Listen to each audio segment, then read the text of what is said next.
예, 이제 오늘 저희들이 그 6장 말씀을 우리가 다루게 됩니다. 이제 오늘 우리가 전반부 6장 전반부를 이제 새벽에 다루고, 그리고 저녁에는 이제 6장 후반부 이제 말씀을 다루게 됩니다. 저는 아마 여러분들이 이제 그 에베소서 말씀을 쭉 이렇게 들으시면서 좀 이제 어떠신지 모르겠습니다. 이렇게 저는 이제 그 에베소서 이제 말씀들이 아마 제 이제 삶에도 그렇고, 또 제가 또 사역에도 그렇고, 아마 정말 그 많은 그런 도전들, 또 그런 유익들을 사실 주었던 이제 말씀입니다. 그러니까 우리가 이제 4장을 이제 시작하면서 지금은 거룩에 대한 주제를 다루고 있습니다. 우리가 어떻게 성도들이 살아야 되나, 우리가 교회에서는 그 하나됨을 지켜야 된다. 그리고 교회 안에서 우리가 다양한 은사, 그래서 성도들의 도움을 주고받으면서 또 자신이 맡겨진 그런 섬김을 잘 감당하면서 이제 교회 속에서 이렇게 성숙해 가야 된다. 이게 4장 1절부터 16절까지 이제 말씀이었습니다. 그리고 4장 7절부터 이제 지금까지 말씀은 거룩과 관계된 이제 말씀을 우리에게 가르치고 있습니다.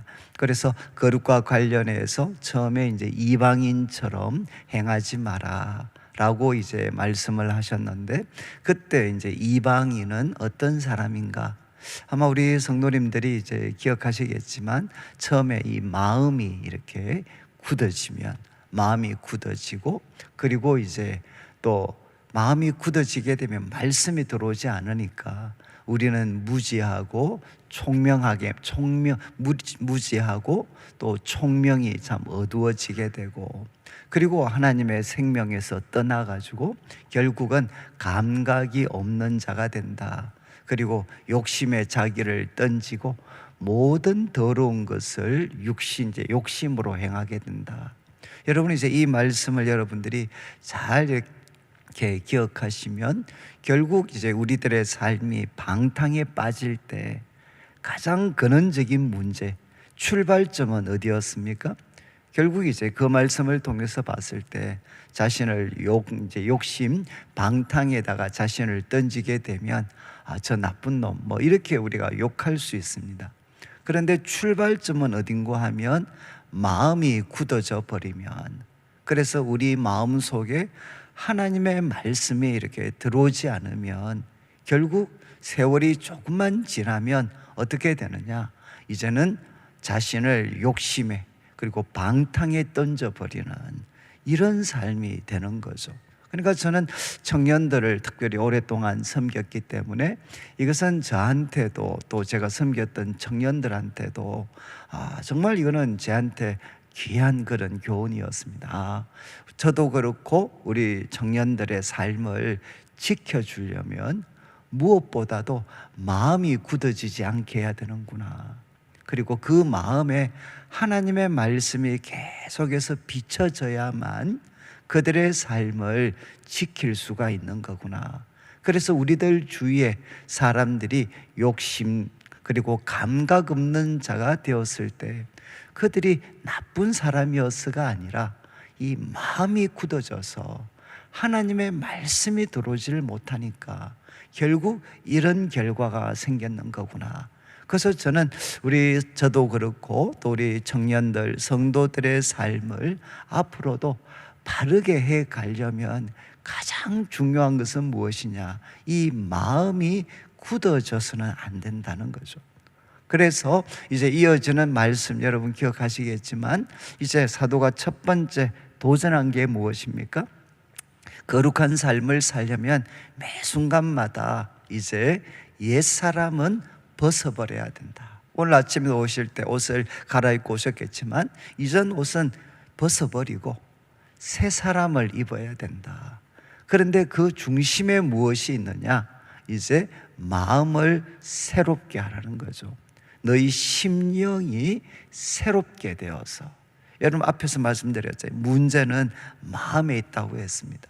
그러니까 해결책도 너희 심령이 새롭게 되어져서 너희 마음이 성령을 통해 끊임없이 새롭게 되어서 옛사람은 벗어버리고 새 사람을 입어야 된다. 그런데 이제 그 옛사람의 중심에는 이제 거짓이 있고 그리고 욕심이 있습니다. 욕심.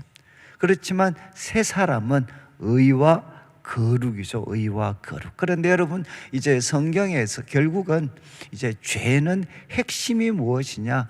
자기 중심성입니다. 자기 중심성. 나 중심으로 사는 게 결국은 죄가 됩니다. 왜냐하면 하나님이 우리 인간을 창조하실 때 무엇을 사랑하라고 했느냐? 하나님을 사랑하고 그리고 이웃을 사랑하라고 했잖아요.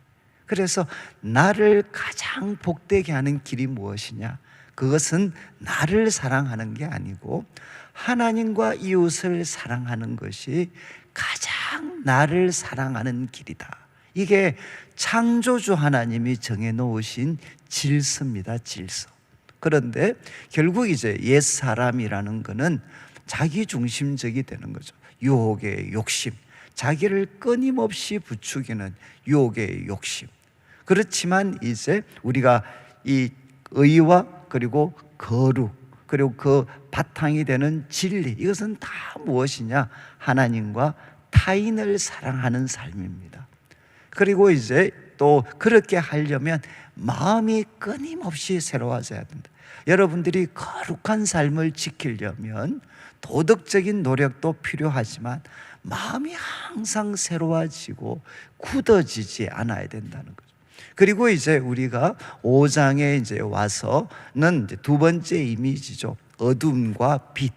우리는 이제 어둠의 일에 참여하지 말아야 된다. 그래서 그 어둠은 말씀드린 것처럼 자기중심성이라는 게 세 가지를 통해 표현이 되었습니다. 음행과 더러운 것과 탐욕. 그리고 말도 자기가 하고 싶은 대로 말하는 거죠. 이게 무엇이냐? 어둠이라는 겁니다. 어둠. 하나님의 말씀의 빛이 들어오면 하나님과 다른 사람을 위해서 살아갈 수 있는데, 그들을 중심에서 살아갈 수 있는데, 이 말씀의 빛이 들어오지 않으면 사람은 언제나 자기 중심성에 빠져서 이제 음행과 더러운 것과 탐욕과 그리고 공격적이고 더러운 말에 빠지게 됩니다. 그러나 빛의 열매는 무엇이냐? 선함. 우리나라 말에는 착함이라고 되어 있지만 선함입니다. 선함. 여러분, 언제 선합니까? 이게 나 중심이 아니라 다른 사람을 배려하고 섬길 때 그게 참 좋잖아요. 굿네스. 정말 좋은 겁니다. 다른 사람에게 유익이 되고 덕이 되는 행동이 바로 선한 거죠. 그리고 또 선한 것과 그리고 이제 의로운 것, 하나님이 세우신 질서, 하나님에 대해서 바른 관계를 맺고 사람들에 대해서 바른 관계를 맺는 게 의로움입니다. 그리고 또 진실함은 무엇이겠습니까? 그 기초가 진리가 되고, 그래서 진리에 기초하고 있으니까 그 사람의 삶이 진실할 수밖에 없는 거죠. 그래서 이제 우리가 행동을 할 때마다 빛과 어둠이 있으면 빛을 선택하면서 우리가 살아가야 된다. 이렇게 도전을 했습니다. 그리고 이제 우리가 여기에다가 이제 두 가지 이미지에다가 이제 또 이 세상을 거룩하게 살아가려면 꼭 필요한 게 무엇이냐? 이제 지혜가 필요하다는 거죠. 지혜. 정말 지혜 없는 자 같이 되지 말고 지혜 있는 자 같이 되어야 된다. 그러면서 특별히 도전한 게 주의해야 된다. 자세히 주의해야 된다. 어떻게 행할 것을 자세히 주의해야 된다. 이게 지혜 있는 자의 첫걸음입니다. 근데 저는 아마 이 에베소서를 하면서 저한테 이렇게 잊을 수 없는 그런 하나의 기억처럼 새겨진 말씀은 세월을 아끼라. 세월을 아끼라.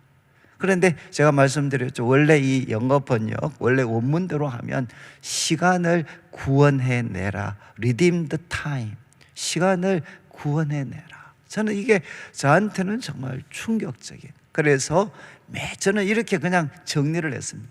매 순간 나에게 주어지는 매 순간을 하나님 앞에 의미 있는 사건이 일어나는 시간으로 만들어라. 정말 나에게 주어진 이 시간을 흘러보내지 말고 하나님 앞에 의미 있는 시간으로 이것을 바꾸어라. 그래서 저는 참 이제 이 말씀이 주어진 순간순간을 저한테 붙잡을 수 있도록 그렇게 해주셨습니다. 그 다음에 이제 성령의 충만함을 받아야 된다. 지혜와 그리고 성령이 충만함을 받아야 된다. 그래서 성령이 충만할 때만 어떻게 되나? 우리의 예배가 살아있게 되죠. 찬양, 그리고 또 마음을 서로가 화답하고, 그리고 마음으로 주님께 노래하고, 또 성령에 충만해야 무엇을 할 수 있느냐? 범사에 모든 일에 우리 주 예수 그리스도의 이름으로 항상 감사할 수 있습니다. 이게 무엇이죠? 삶을 이기는 거죠. 이기는 거. 여러분, 우리 그리스도인이 삶을 이긴다는 게 무엇이겠습니까? 그것은 바로 감사죠. 감사. 범사에 우리 주 예수 그리스도의 이름으로 바로 항상 감사해라. 감사.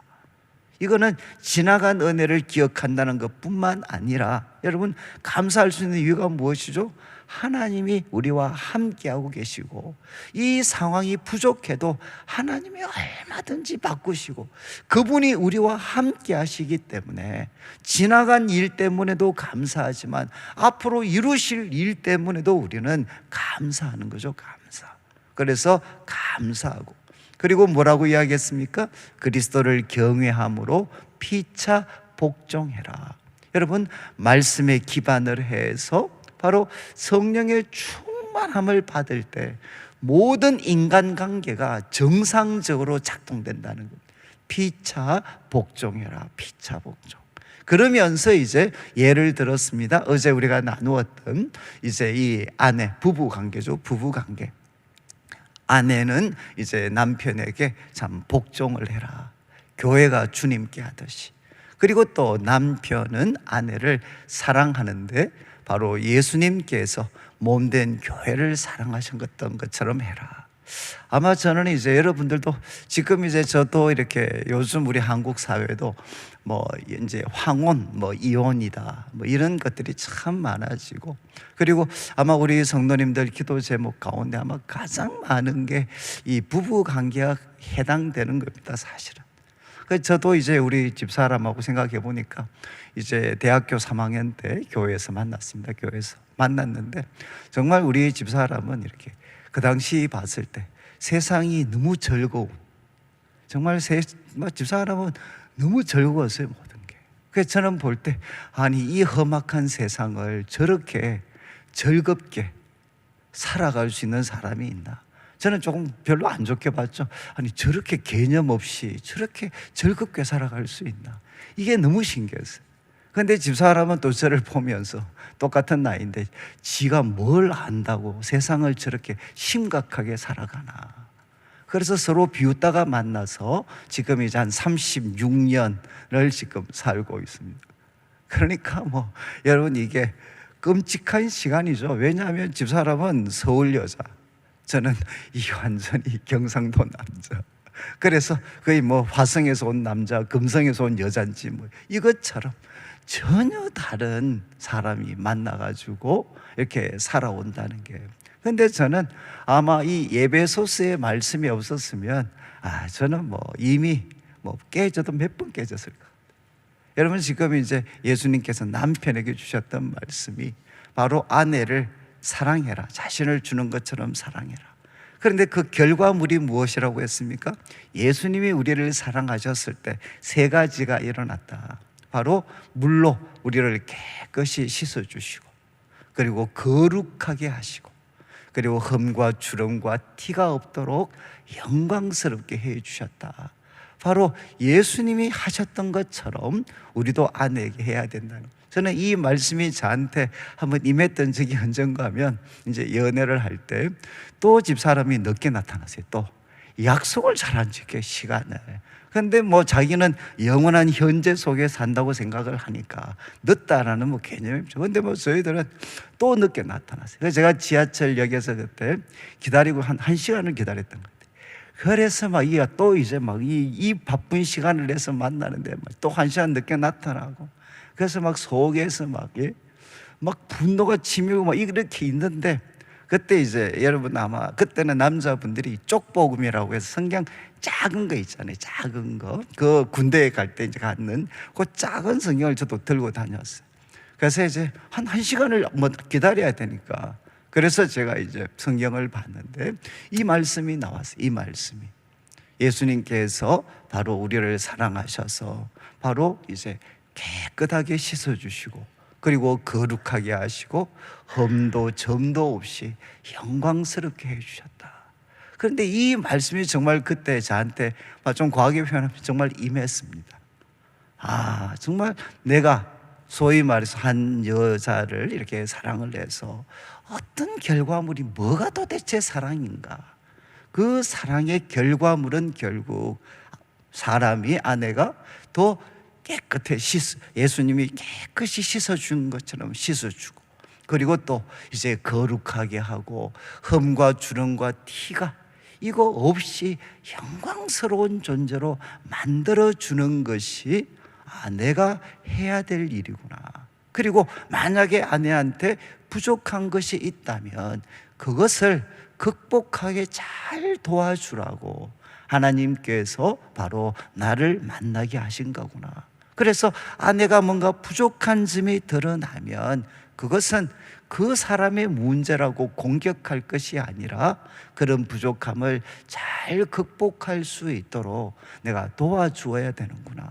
그리고 여러분 아시겠지만 그거는 이제 사람들이 아마 다 아시죠. 우리 교회 다니시는 분들, 이게 교회 다니시는 분들 은혜 받았다 그러면 옆에 있는 사람이 좋아할까요, 나빠할까요? 저는 청년들 섬기면서, 야, 청년들이 하는 이야기가 있습니다. 목사님, 야, 부흥회 이런 이야기 하면 애들 하는 말이, 목사님, 우리 이번 부흥회 때 우리 아버지 엄마 은혜 받으면 그 다음 말이 뭐냐? 우리가 피곤해진대. 은혜를 받으면 잔소리가 많아진대. 우리 청년들이 저한테 그 이야기를 참 많이 했어요. 그건 저도 똑같죠. 저도 이제 뭐 부족한 이런 말씀도 깨달으면 이 말씀 근거에서 얼마나 또 바가지를 더 긁겠습니까? 그런데 이제 그때 이 예수님이 하셨던 게 바로 우리를 이런 사람 만들기 위해서 말씀드린 것처럼 자신을 죽이셨잖아요. 그러니까 야, 이게 바로 이렇게 아내를 이런 사람으로 만들면 끊임없이 자기를 죽여야 되는구나. 자기를 죽여야 되는구나. 저는 뭐 지금도 매일 싸웁니다. 매일. 뭐 여러분들이 뭐 모르시겠어요. 매일 싸우고 있고 매일 전투를 치르고 있고. 그런데 이제 제가 그렇게 살아오면서 그래도 이제 제 마음에 뭐 부족하지만 이 말씀이 있었기 때문에, 그래 뭐 그렇다 하더라도 내가 남편으로서 해야 될 역할이 뭔가, 그것은 부족하게 보이는 사람이라 할지라도 예수님이 우리를 거룩하고 영광스럽게 만드신 것처럼 내가 해야 될 일은 바로 아내를 거룩하고 영광스러운 존재로 만드는 거고, 이거는 절대로 말로 되는 게 아니다. 말로 되는 게 아니고 이것은 자기 부인이라는 행동을 통해서, 자기를 죽이는 행동을 통해서 할 수 있는 거다. 저는 그런 상상을 많이 합니다. 제가 이렇게 설교를 하는데 우리 성도님들이 막 은혜를 받고 있어요. 만약에 은혜를 받습니다. 그러면 그 은혜를 받는데 우리 집사람이 제일 뒤에 떡 앉아가지고 뭐 이런 이야기를 하는 거죠. 속으로 이런 이야기 하는 거죠. 야, 막 여기 앞에 있는 성도들 막 이렇게 은혜 받고 이런 거 보면서, 아이고, 저 나쁜 인간. 저렇게 이중적일 수 있나? 네가 말하는 대로 집에서 반만 해봐라, 반만. 예를 들면 한번 그래 보십시오. 그래서 이제 만약에 또 집에 갈 때 이제 같이 가는데, 아이고, 야, 진짜 뻔뻔하다, 뻔뻔해. 말하는 대로 한 3분의 1만 살지, 3분의 1만. 만약에 그런 식의 반응을 보인다 그러면 저는 정말 목회자로서 좀 표현이 그런데 나쁜 놈이죠. 아니, 지는 하지도 않으면서 다른 사람한테. 저는 성경에서 예수님이 율법사나 이렇게 구종할 때 이야기하셨잖아요. 자기는 무거운 짐 하나도 지지도 않고 다른 사람한테는 율법을 통해 무거운 짐을 잔뜩 지우는 그러면 또 지는 그거 들어주기 위해서 손도 까딱하지 않는. 그래서 저는 참 제가 목회자로서 이런 사람이 된다 그러면 제가 성도들한테 이 에베소서 말씀을 통해서 안 그래도 살아가는 게 힘드신데 여기에다가 막 무거운 짐 잔뜩 집어넣고 이렇게 살아라고 이야기 해놔놓고 그걸 어떻게 살아야 되는지는 조금도 도와주지 않는 그런 목회자가 된다 그러면 좀 표현이 그래서 진짜 나쁜 놈이죠. 나쁜 놈. 여러분 지금 이제 저는 이 말씀이 있었기 때문에 이제 부족하지만 사실은 뭐 그 도움을 많이 입었죠. 그리고 오늘 우리가 6장 1절부터 4절에 나오는 이 부모 관계에 대해서도 똑같습니다. 너무 잘하시기 때문에 자녀들아 부모에게 참 순종해라 옳다. 이것이 약속이 있는 첫 계명이고 너가 땅에서 잘 되고 장수하리라. 저는 이제 저는 뭐 그렇게 생각을 했어요. 특별히 우리 아마 경상도 쪽에 있는 분들은 이제 부모님들에게 효도해야 된다. 참 이제 뭐 대부분 그런 마음을 갖고 계시죠. 그래서 저도 나름 이제 뭐 우리 부모님들도 참 효도를 하셨고 그래서 저도 그렇게 생각을 많이 했습니다. 그런데 효도와 관련해서 제가 이제 참 가장 충격을 받았던 말씀은 지금 그 강의 안에 보시면 제가 마태복음 15장 말씀, 마태복음의 15장 3절부터 6절 말씀을 한번 보시죠. 이거는 자막에 나오는데 저 내용은 뭐 다른 게 아니고 고르반에 대한 이야기입니다. 고르반. 예수님께서 너희가 사람의 전통, 사람의 가르침을 가지고 하나님의 계명을 폐한다 라는 것으로 그들을 책망하실 때 예수님이 뭘 사용했느냐? 고르반이란. 이 고르반은 뭔가 하면 우리로 말하면 하나님께 드렸다는 겁니다. 하나님께 드렸다. 하나님께 드렸다. 그런데 이 고르반, 하나님께 드렸다라는 이것이 부모를 공경하라는 하나님의 말씀을 이게 무력화시키는 그런 모순을 범했다는 거죠. 이게 무슨 뜻이냐면 저를 보시면 아주 쉽습니다. 우리로 말하면 결국 부모님들이 이제 경제적으로 뭔가 도움을 좀 요청을 하셨는데 우리가 뭐라고 이야기하나 하는 거 하면 아버님 죄송한데 내가 돈은 있긴 있는데 이거 교회 얼마 헌금을 작정했습니다.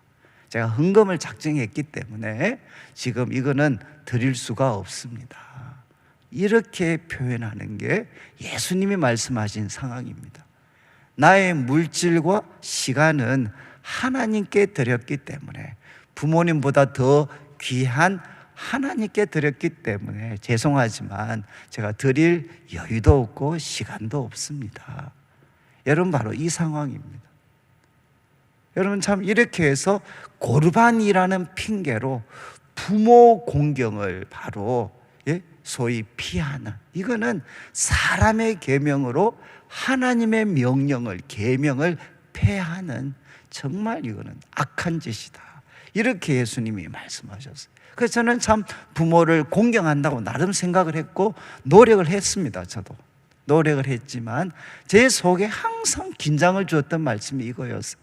내가 소위 주의 일을 한다고, 내가 주의 일을 한다고 나의 물질과 시간 중에 정당하게 부모님께 드려야 될 시간을 내가 정말 회피하고 있는 거 아닌가.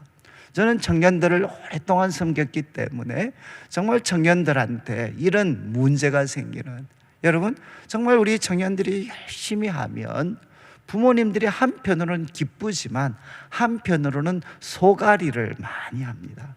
왜 그렇겠습니까? 그 이유가 무엇이겠습니까? 바로 부모님께 정당하게, 부모님들 입장에서 정당하게 배려받아야 될 시간이 있고 정당하게 배려받아야 될 그 물질적인, 어떻게 보면 뭐 그분들이 돈을 원하시는 게 아니죠.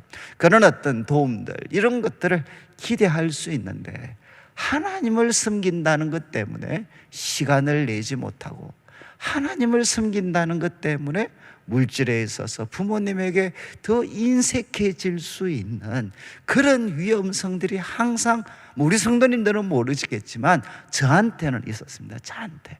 그래서 내가 지금 하나님을 섬긴다고 하는 그 핑계로 부모를 공경하는데 마땅히 치료해야 될 시간과 물질의 섬김을 제가 회피하고 있는 것 아닌가. 이것이 저는 참 이 부모 공경과 관련해서 가장 큰 긴장이었어요. 긴장.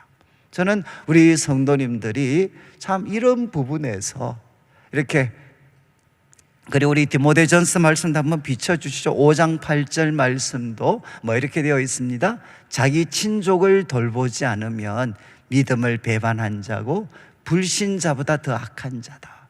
여러분, 이게 이제 여러분들한테 뭐 더 큰 부담이 될지 모르겠는데, 우리가 예수님을 믿는 사람들은 여러분 하나님을 섬기는데 시간을 내야 되고 물질을 내어야 되죠.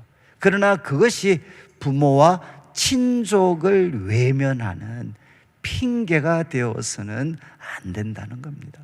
그리고 이제 이어지는 우리 이제 부모에 대한 4절 말씀, 아비들아, 4절 말씀, 아비들아 너희 자녀를 노엽게 하지 말고 주의 교훈과 훈계로 양육해라.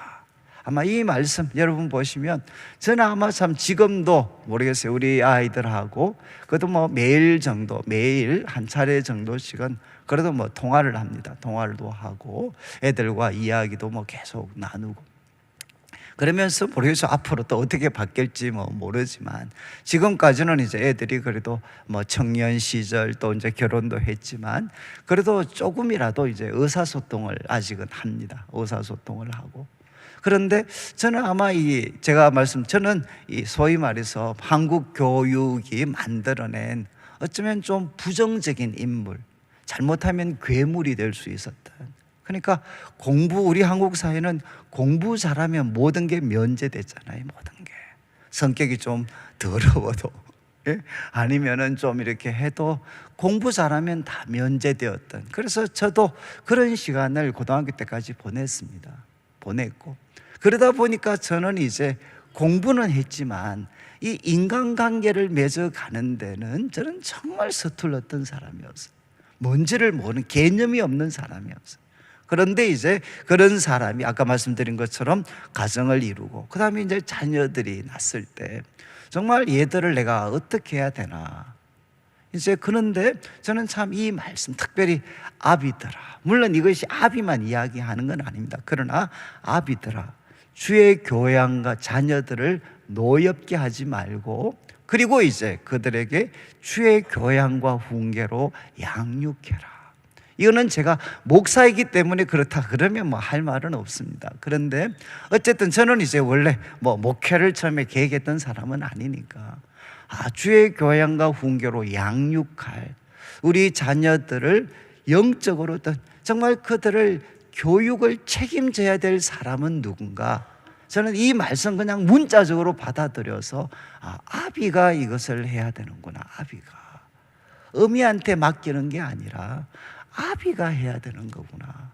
여러분 지금도 우리 그 예치 모임이나 이런 데 보면 엄마들이 이제 걱정을 하죠. 애들 시험 잘 못 치면. 그런데 걱정하는 내용 중에 하나가 뭔가 하면은 남편한테 받을 구박입니다. 또 남편들이 와가지고 아니 집에서 뭐하노. 집에서 말이지 애 공부가 성적이 이래 떨어질 동안 뭐하냐. 남자분들이 사실 요즘은 모르겠어요. 과거에는 이런 표현도 참 많이 했습니다. 그런데 이제 저는 그때 이제 이 말씀 보고 이제 자녀들의 삶에 뭔가 문제가 생기면 마누라한테 책임을 돌리면서 공격하고 비난하는 게 아니라 내가 손들고 벌써야 되는구나. 내가 왜? 바로 주의 교양과 훈계로 양육할 책임을 하나님은 아비한테 주셨다는 겁니다. 아비한테. 그래서 저는 참 제가 한번 자주 소개했던 것처럼 우리 선배 중에 한 분이 이렇게 정말 대기업에 입사해서 정말 잘 나가셨는데 그때 아기가 하나, 참 둘째 애가 건강에 태어나면서 문제가 생겼어요. 그래서 참 고생을 하셨습니다. 근데 그분 간증 중에 그분이 저한테 하셨던 말씀 중에 잊을 수 없는 게 내가 둘째가 정말 아프고 나서부터 이제 하나님 앞에 결심한 게 뭐냐.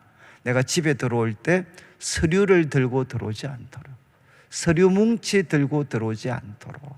그래서 내가 나의 야망을 위한 시간 때문에 아이들에게 하나님이 보셨을 때 정당하게 지불해야 될 그런 시간과 그리고 마음들, 그거 내가 도둑질하는 잘못을 내가 범하지 않겠다. 그래서 나는 내가 비록 출세가 늦다 할지라도 아이들한테 정당하게 주어야 될 시간은 내가 드리기로. 그래서 표시로 서류 뭉치 들고 들어오지 않도록.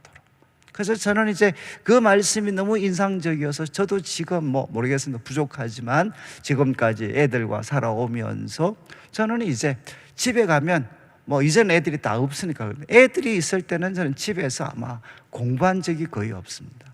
이게 여러분들이 보실 때 부정적으로 보이실지 모르지만 저는 이제 애들 내가 훌륭한 목사가 된다는 거, 그것이 아이들을 희생시키는 그 희생 위에서 나의 성공을 건설하고 싶지는 않습니다. 저는 그것이 우리 선배를 통해서, 그리고 이 말씀, 여러분 바로 자녀들을 향해서 주의 교양과 훈계로 양육하려면 무엇이 필요합니까? 시간이 필요하잖아요. 교양과 훈계로 양육하려면 시간이 필요하죠. 그리고 애들과 대화를 나누려면 무엇이 필요합니까? 끊임없이 그들의 삶에 무슨 일이 일어나고 있는지를 알아야 대화를 할 수 있지. 지금도 애들과 대화하자고는 할 말이 없잖아요. 왜? 애들이 어떻게 살아가고 있는지, 무엇 때문에 고민하는지, 과거는 어떻게 보내었는지 알 수가 없는데 할 말이 뭐가 있습니까? 여러분, 지금 우리 아이들을 주의 교양과 훈계로 양육하려면 가장 전제가 되어야 되는 게 무엇이냐? 아이들과 많은 시간을 보내야 되는 거죠. 그게 게으름이 되면 안 되지만 우리가 할 수 있는 최선을 다해서 아이들과 시간을 보내야 되는 거죠. 저는 제가 이 부끄러운 말씀이죠. 저는 외국에서 공부하는 동안 저는 좀 늦게 유학을 갔으니까 제가 학적으로 박사가 될 것도 아니고, 그래서 제가 공부를 최선을 다하되 그래도 이 기간 동안 그래도 이제 아이들 또 가족들과 시간을 좀 보내야 되겠다. 그래서 저 정말 신학교 다닐 때, 외국에서 유학할 때 정말 공부 열심히 했습니다. 저는 그렇게 거기에 대해서 당당하게 말할 수 있어요. 그런데 학기 중에 저는 모든 논문과 페이퍼 내용이 별로 보잘것없더라도 최선을 다해서 데드라인 되면 딱 끝냅니다. 제가 가장 먼저 딱 페이퍼 냅니다. 그리고 이제 한 석 달 정도 방학이 주어지면 방학 동안에는 저는 무조건 애들하고 놀았습니다. 그냥 애들하고 그냥 매일 공 차고 애들하고 놀고, 그 대신 저에게 학기 중에 주어졌던 시간은 정말 저 나름대로 최선을 다했습니다. 그리고 나머지 시간은 아이들한테 다 그냥 애들하고 노는 거죠, 노는 거. 근데 지금도 이제 제가 애들과 쭉 지내면서 그것도 지금 어느 정도 조금의 신뢰가 이렇게 서로 간에 형성이 되어 있는 것 중에 하나는 딴 게 없죠. 저는 이제 시간을 냈어요. 저는 이게 다른 게 아니라 이게 제가 특별한 사람이 아니라 저는 에베소서 말씀을 통해 주의 교양과 훈계로 양육하려면, 여러분 언제 아이들이 분노하겠습니까?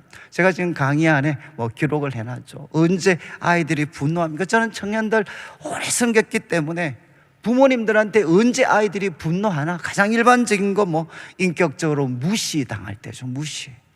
무시당하고 학대당할 때, 이거는 남들도 다 하는 이야기입니다. 그리고 또 세상 사람들도 이야기하죠. 아이들이 부모님들이 나보고 잘 되라고 그렇게 투자하는데 어느 순간 이거는 나를 사랑하는 게 아니라 부모가 자기를 사랑하는 표현으로 느낄 때, 이해하시겠죠? 자기 성취의 대상물로 자기를 선택하고 있다라는 것을 느낄 때 이제 애들이 분노합니다. 그리고 또 같은 말이지만 다른 자녀들과 비교할 때 정말 애들 소위 기분 되게 안 좋죠. 그리고 또 하나, 부모가 사랑하지 않을 때, 이게 애들이 느끼는, 여러분 애들이 가장 분노할 때가 무엇이냐? 부모님들이 서로 사랑하지 않아요. 여러분, 그래서 부모는 만나면 아버지는 엄마 욕하고 엄마는 아버지 욕하면 애들은 무엇 하느냐? 부모들이 싸우는 가운데 자신이 부정되고 있다는 걸 압니다. 왜? 자기는 아버지의 아들이니까, 엄마의 아들이니까. 아버지가 엄마를 욕하면 그게 나를 욕하는 거라고 느끼고, 엄마가 아버지를 욕하면 바로 엄마가 나를 욕하고 있다고 느끼는 거죠. 여러분, 부모가 사랑하지 않을 때, 여러분 지금 뭐 애들한테 돈 갖다 주는 거 정말 중요합니다, 사실은. 그러나 시간이 지나면 그것은 어떻게 보면 조금 편리한 것에 불과합니다. 지금 이제 부모가 사이좋게 지내면 어떻게 되죠? 그게 애들로서는 가장 정말 어떻게 보면 기쁨이죠. 그리고 같은 말인데 원칙이 아니라 항상 부모들은 자기 기분으로 대해. 아니, 아버지가 이렇게 술 좀 취해서 기분이 좋으셔요. 그러니까 어떤 행동을 하니까 우리 아들 그러면서 5만 원 돈을 줬어요. 그래가 이제 또 그 다음날 아버지가 똑같은 세팅으로 또 술 취하고 이렇게 좀 기분 좋아 들어오셨어요. 똑같은 행동을 했는데 한 방 맞았어. 여러분, 그때 애들이 무엇을 느끼겠습니까? 우리 아버지는 원칙이 있어서 원칙대로 살아가는 사람이 아니고 자기 기분대로 살아가는 사람이다. 그러면서 애들은 집에서 무엇을 배우느냐? 이 세상을 살려면 원칙이 아니라 눈치 보면서 살아야 된다. 여러분, 이것이 이 세상이 만들어낸 게 아니고 가정에서 이루어지는 거죠. 가정에서. 지금 또 이야기를 합니다. 그리고 또 애들이 제일 분노할 때가 무엇이냐? 부모가 이중적이죠. 이중적. 하는 말, 앞모습 다르고 뒷모습 다를 때, 그때 애들이 분노하는 겁니다. 그리고 또 참 저는 청년들 섬길 때 많이 들었던 게 바로 필요할 때 옆에 안 계셔요. 여러분, 이게 애들이 분노하는 겁니다. 아니, 분명히 자기를 위해서 나름대로 애쓰고 있다는 건 아는데 꼭 필요한데 애들이 많이 요구하는 것도 아닙니다. 이 순간 정도는 우리 아버지 엄마가 계셨으면 좋겠는데, 특별히 아버지가 계셨으면 좋겠는데 그 순간에도 안 계시는 거죠. 그러면 애들이 분노합니다. 분노. 여러분, 저는 이제 성경이 이야기합니다. 저는 참 이 성경이 주는 가르침, 아버지들이 해야 될 일이 무엇이냐? 여러분, 자녀들을 노엽게 하면 안 돼. 그게 단순하게 뭐 제대로 경제적으로 못 도와줘서 그런 거 아닙니다. 말씀드린 것처럼 정말 이런 거 잘 생각해서 자녀들 노엽게 하지 말고 대신 주의 교양과 훈계로 양육해라. 여러분, 왜 부모한테 이 책임을 하겠습니까? 목사님들한테만 해도, 목사님한테 듣는 것만 해도 정말 어쩌면 애들이 짜증날 수 있는데, 부모들한테, 아버지한테 이 요구하는 게 또 아버지한테 설교 들으라는 거겠습니까? 그게 아니죠. 어떻게 말씀이 그들의 삶이 되는지, 그 가정생활을 통해서 사랑이 뭔지, 자기를 부인하는 게 뭔지, 지혜가 무엇인지, 주님을 사랑한다는 게 뭔지, 그거를 아버지 통해서 배우라는 거죠. 아버지가 바로 말이 아니라 바로 삶을 통해서 자녀들에게 이것을 가르쳐주고 배워주라는 겁니다. 자녀들이 배울 수 있게 해주라는 겁니다. 그래서 1절부터 4절까지 말씀, 우리 성도님들, 이제 부모, 특별히 저는 참 우리 교회가 젊으신 분들이 또 참 많으신데, 여러분, 참 이렇게 여러분들이 우리가 어떻게 하느냐에 따라서 다음 세대, 여러분, 사실 저는 뭐 많이 봤지만 교회에서 배우는 것도 중요합니다. 그렇지만 가정이라는 울타리 속에서 그 신앙에 대한 제대로 된 교육들을 받지 않으면 아무리 교회에서 가르친다고 한들 집에 가면 딴판인데 어떻게 하나님 말씀의 가르침을 다음 세대가 받아들일 수 있겠습니까? 정말 가장 이상적인 것은 교회에서 가르치는 가르침이 가정에서 경험이 되는 거죠. 맞아, 오늘 교회에서 들었는데 우리 아버지 엄마 모습 보니까 저게 바로 이런 거였구나. 교회에서 배운 것을 가정에서 확인하고, 그리고 더 그게 뼈와 살이 되도록 만드는 곳이 가정이 돼야 된다는 거예요. 그리고 나중에 이제 여기까지만 제가 말씀드리겠는데, 종들을 보시죠. 종들에게는 결국 5절부터 7절까지 한마디로 교훈을 하면, 사람에게 하듯 하지 말고 여러분 마음으로 하나님의 뜻을 행하고, 그리고 7절 기쁜 마음으로 섬기기를 주께 하듯 하고 사람에게 하듯 하지 마라. 여러분, 우리가 참 위에 고용이 되어서 일할 때 지금 바울은 도전합니다. 여러분, 사람에게 하듯 하지 말고 주께 하듯이 해라. 주께 하듯이.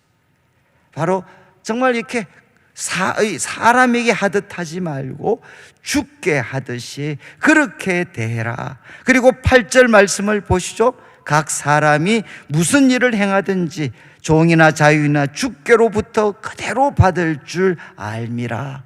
여러분, 바로 주님이 상을 주신다는 거예요. 여러분, 이거는 그냥 최후 심판의 날에 상 받는 게 아닙니다. 이 땅에서도 똑같습니다. 우리가 주님을 신뢰함으로 정말 우리가 죽게 하듯이, 사람에게 하듯이 하는 게 아니라 죽게 하듯이 할 때 주님께서 어떻게 하시느냐? 바로 주님이 상을 주신다는 겁니다. 옛날에 뭐 이런 이야기 있죠. 어떤 분이 정말 이렇게 정말 우리로 말하면 어떤 그 명장이죠, 명장. 그 떡을 이렇게 정말 그래 엄청난 부를 모은 사람이 이제 후계자를 좀 찾으려고 그래 했는데, 실험한 게 무엇이냐? 자기가 만든 떡에다가 소위 금화를 하나 넣었어요.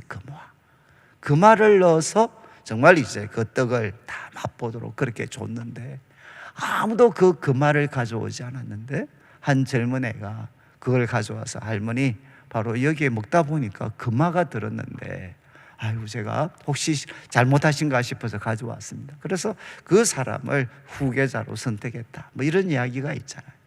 여러분, 사실은 우리들의 삶이 죽게 하듯이 우리가 일하면 손해보는 것 같고 억울한 것 같지만 그건 하나님이 갚아주십니다. 사실 참 이 세상이 이렇게 많이 바뀌고 있기 때문에 자기 주장을 선명하게 하고 자기 몫을 잘 챙기는 것이 지혜다라고 생각을 하는데, 물론 맞죠. 그거는 고용주 입장에서는 그렇게 해야 됩니다. 그러나 일하는 사람들 입장에서는 여러분, 죽게 하듯이, 정말 사람에게 하듯 하지 말고 죽게 하듯이 마음을 다해서 최선을 다해 하면 주님이 상을 주신다는 거죠. 그리고 마지막 9절 말씀, 상전들에 대해서 이렇게 교훈을 했습니다. 한번 9절 말씀 같이 한번 읽겠습니다. 시작.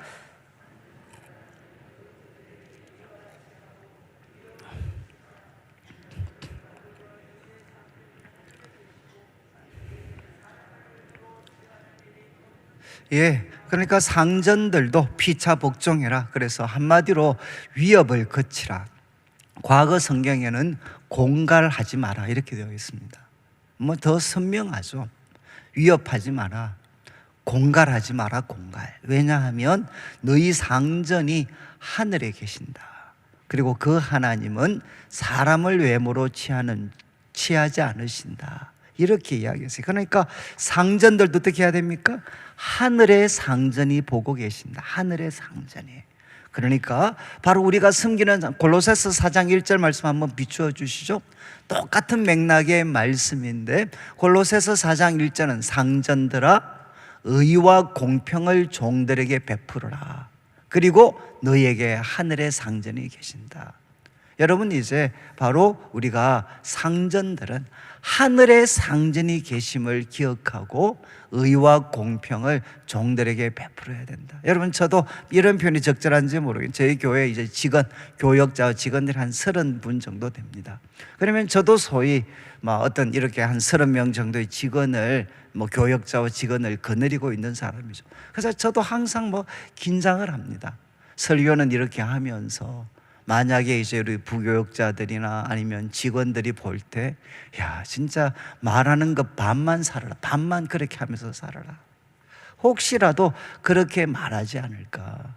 그러니까 저도 이제 부족하지만 제가 또 이렇게 거느리고 있는 분들이죠. 일단 우리가 교역자와 직원분들에 대해서 이 말씀대로 나도 하늘의 상전을 모시고 사는 사람인데, 하늘의 상전이 보실 때 참 이분들에게 의와 공평, 이거는 what is right and fair, 이거는 뭐겠습니까? 오늘날로 말하면 공정하게 대하라는 거죠. 공정하게. 하늘의 상전이 계시니까 내 중심적으로 그분들을 이렇게 위협하거나 편가르거나 따로 편애하지 말고 정말 의와 공평하게 대해라. 공평하게. 저는 우리 성도님들, 세상이 우리들한테 기대하는 것은 예수 믿는 사람이 하나님 잘 섬기는 거, 정말 그것도 보고 싶지만 하나님을 잘 섬겼을 때 바로 저렇게 살아갈 수 있구나. 여러분, 그 부자 되고 성공하는 그게 아닙니다. 하나님 말씀을 따라 우리가 살아가는 모습을 볼 때 사람들이 바로 저것이 내가 찾고 있던 모습이었다. 우리가 완벽한 건 아니죠. 그러나 끊임없이 말씀을 가지고 실험하면서 말씀이 제시한 그 길을 걸어가려고 노력할 때, 그래서 자녀들은 가정에서 그것을 느낄 수 있고, 그리고 또 정말 또 부모님들은 자식들이 자기들한테 대하는 걸 통해서 그걸 느낄 수 있고, 그리고 또 직장에서는 정말 상사나 밑에 있는 사람들이 서로를 대하는 걸 보면서 저게 바로 우리가 꿈꿨던 모습이야, 우리가 되고 싶었던 모습이야 라는 것을 느낄 수 있도록 하나님 잘 섬기는 사람이 그래 바로 참 인간이 되는구나 라는 것을 사람들은 보고 싶어 하는 거죠. 그런데 왜 사람들이 교회에 대해서 주저하느냐? 하나님은 잘 섬기는데 그들의 드러난 모습이 내가 그렇게 되고 싶다, 내가 저런 사람이 되고 싶다라는 감동이 그들 마음에 주어지지 않는 거죠. 저는 이제 우리 성도님들 이 에베소서 말씀을 정말 좀 잘 적용해서, 저도 부족하지만 이 말씀을 통해서 조금씩 소위 사람이 되어져 가고 있습니다. 아직도 부족한 게 많지만 사람이 되면서 이 말씀을 따라서 가정과 또 제가 속해 있는 일터를 세워가려고 저는 나름 노력을 하고 있습니다. 저는 우리 성도님들도 바로 이 말씀의 빛이 우리 성도들의 가정과 일터에 참 흘러 넘쳐서 우리 성도님들의 삶이 정말 하나님께 영광이 되고 세상을 복되게 하는 귀한 삶 되시기를 주님의 이름으로 축원합니다.